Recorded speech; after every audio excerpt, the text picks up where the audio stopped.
Paris, samedi 12 décembre 2020.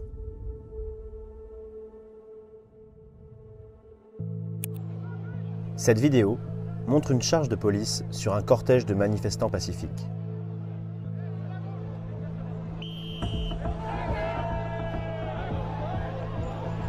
Elle est effectuée de façon soudaine, sans aucune des 3 sommations pourtant réglementaires. Si l'on observe les instants qui la précèdent, rien ne permet de justifier une telle manœuvre. Cette charge illicite est l'une des dizaines effectuées par les forces de l'ordre ce jour-là. En fin de journée, le ministre de l'Intérieur Gérald Darmanin annoncera l'interpellation de 142 personnes, évoquant la présence d'individus ultra-violents. Nous avons collecté des centaines de vidéos prises ce jour-là. En les synchronisant, nous avons ainsi pu observer la manifestation depuis plusieurs points de vue simultanément. L'analyse de ces images contredit formellement la version des autorités. Notre enquête montre comment des dizaines de charges et d'arrestations arbitraires ce jour-là ont provoqué l'insécurité et délibérément porté atteinte au droit de manifester.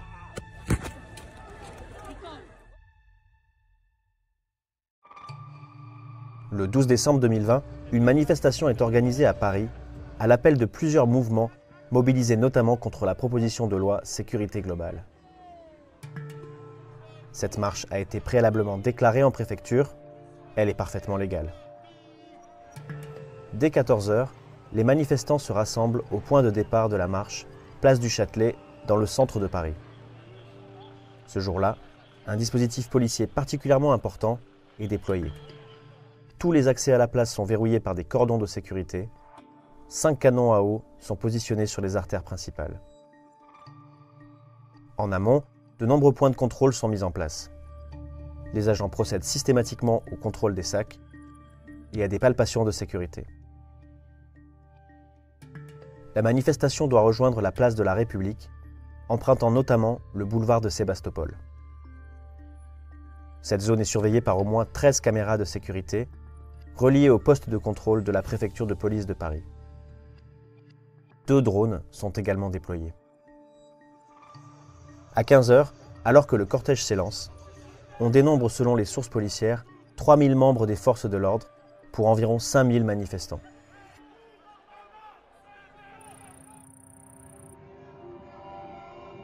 Pendant une dizaine de minutes, le cortège chemine dans le calme. Sur chaque côté de la chaussée, des policiers l'encadrent. Les manifestants entonnent des slogans.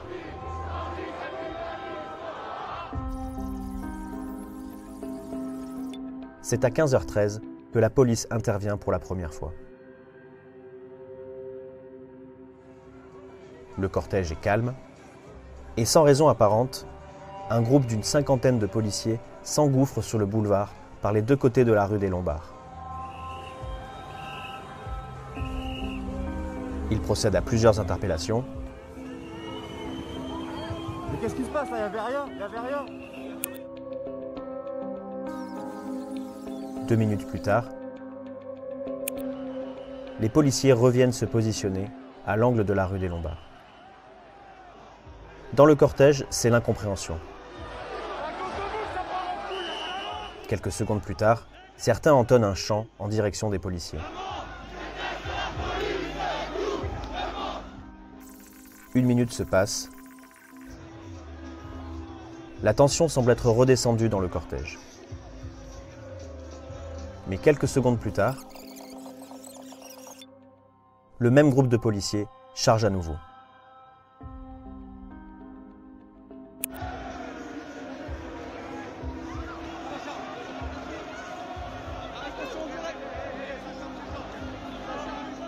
Sur un autre angle de caméra, on peut observer ce qui semble être le motif de la charge.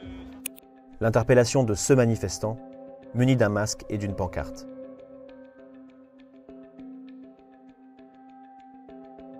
Deux agents s'élancent, suivis par le reste de leur groupe.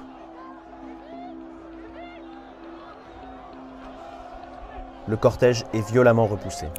des coups de matraque sont donnés. Les policiers font aussi usage de gaz lacrymogène. On distingue aussi sur les images l'interpellation d'une femme portant un gilet jaune.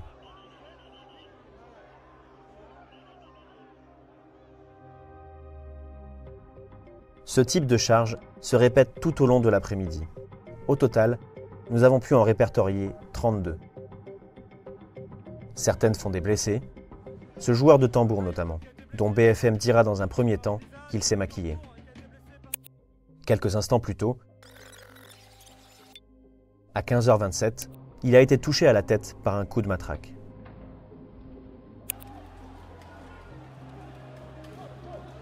Une dizaine de minutes plus tard, à 15h39, à nouveau le cortège est calme. Mais encore une fois, sans sommation et sans raison apparente, les policiers chargent.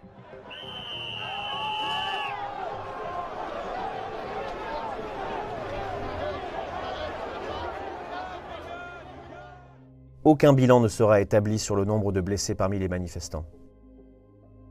De nombreux street medics, qui effectuent souvent ce décompte, ont eux-mêmes très tôt été interpellés.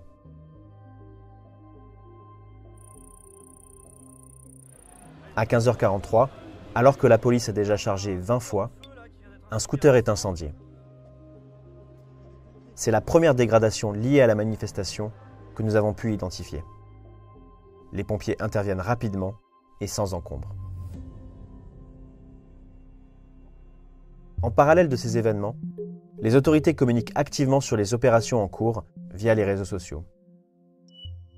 À 15h25, la préfecture de police de Paris annonce sur Twitter avoir empêché la constitution d'un groupe de Black Blocs violents et procédé à 50 interpellations. À 15h56, le ministre de l'Intérieur Gérald Darmanin annonce 81 interpellations et évoque la présence d'individus ultra-violents.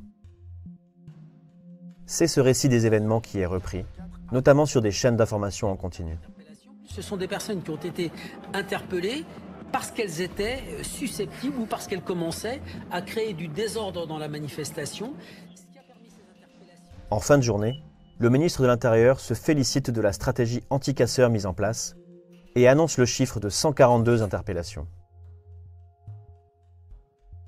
Les éléments réunis par Mediapart montrent que cette communication des autorités est fallacieuse. Sur les 142 personnes interpellées, 18 n'ont même pas été placées en garde à vue. Sur les 124 restantes, dont 19 mineurs, 49 ont bénéficié d'un classement sans suite. Le parquet ne disposait pas d'éléments suffisants pour les poursuivre. 46 autres ont reçu un simple rappel à la loi, c'est-à-dire un classement sans suite accompagné d'un avertissement.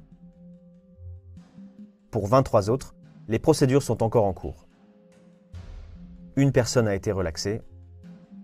Et enfin, 5 ont été condamnés, dont seulement 2 pour des faits de violence.